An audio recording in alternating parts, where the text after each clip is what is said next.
I would say you're arguing the exception in an argument where I think you mostly agree with me. I do completely agree. I'm playing devil's I'm just advocate. saying. Don't worry. I'm playing devil's advocate, Chris. I do mostly agree with you on this. Don't like. All right. It's about how you do it. You know what I'm saying? Like, well, I know you have the opinion because your viewpoint is very libertarian. I don't know if you describe yourself as libertarian because that's a very specific set of ideals. Sure. You're open to a lot more things than the average person. Well, the sin. Okay, when you look at sin in the Bible, sin is an action. Sin is an action, but it's or a thought process. There can be thought processes that are. But they're all derived from the Ten Commandments. Yes.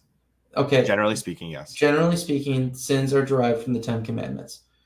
So if not all things cause people to do the same thing in a way that will make it where you're violating one of the Ten Commandments. You know what I'm saying? Like, not everyone who drinks caffeine gets addicted to caffeine. True. Right? But there's people out there, the Mormons will say drinking caffeine's a sin. We can debate if Mormons are Christian or not, but that's a different. I'm just using it as an example. If caffeine leads you to behave in a way that is bad for your family, it could be sinful. It could be. I could see that. Now, there's people who will say that all alcohol, that's why it's a dry county. Well, alcohol is not inherently bad. Alcohol is something that a lot of people can drink. Now, do you go and overindulge in it because that activity can be sinful? If you worship alcohol as an idol, that's sinful. Especially if you idolize the behavior that you exhibit on alcohol. But the thing is, drinking alcohol itself is not a sin. It's Jesus how you. It's about you as an individual and how you handle it, how you treat the activity. Video games.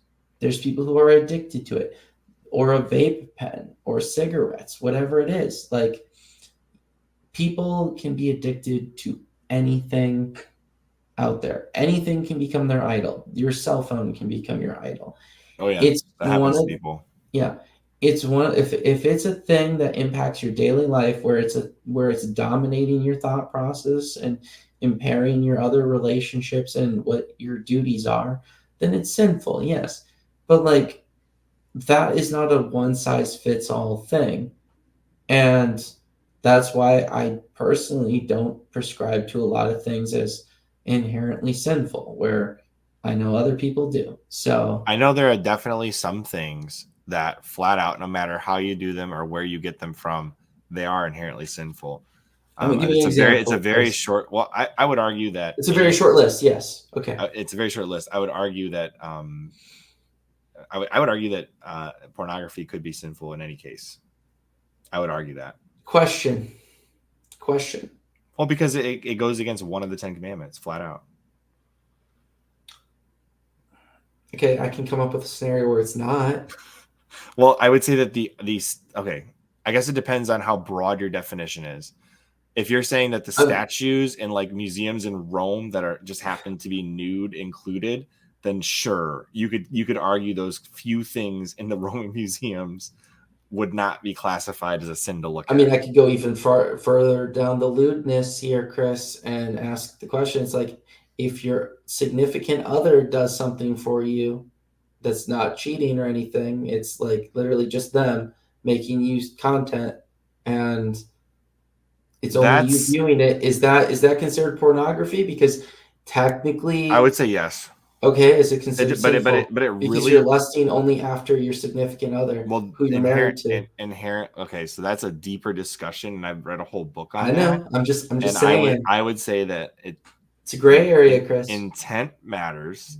Yeah. But I would argue that I would not request that of my significant other for the exact reasons that you're citing are gray. I would never request that. I understand. I would say it can be. It absolutely can be, and it's a trap that you could fall into.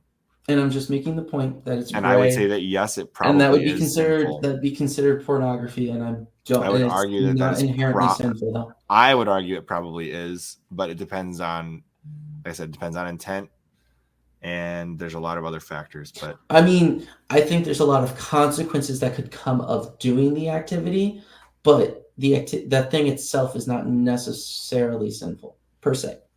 Just saying it's great. I It's would a argue thing it that can probably be is. debated. It could be I would debated. argue it probably is, but You could be right. I'm just saying it's a thing that could be debated. That's all I'm saying. okay. But I would say you're arguing the exception in an argument where I think you mostly agree with me. I do completely agree. I'm playing devil's I'm advocate. just saying. Don't worry. I'm playing devil's advocate, Chris. I do mostly agree with you on this. Don't like. All right. I would never ask. But that's what I'm saying. There's a short list of things that no matter what you do or how you do them, I think are flat out would be sin in all cases. I mean, do you have another or at least example that you can think 99.9% of cases? That's one of them, and I think that's why it drives this book so hard into the depths. I think addiction in most cases, if not all cases, is sinful because it leads to gluttony. Addiction is gluttony. Addiction though is a personal thing. That's not a specific substance thing. If you recognize addiction and you keep going, help. I mean, I think addiction is most. I mean, addiction stems though from a personal emptiness. That's really where it stems from. So it's like, if you're a person who is, I would say sacrifices to Moloch are inherently sinful, no matter how they're done. No shit, Chris. These sacrifices are murder. So let's just go with that. Oh man. Trying to think of what I'm just saying. The list of things, like activities that are inherently sinful, it's a pretty short list. It's very short. That's all I'm saying. And there's a lot of people out there who don't treat it that way.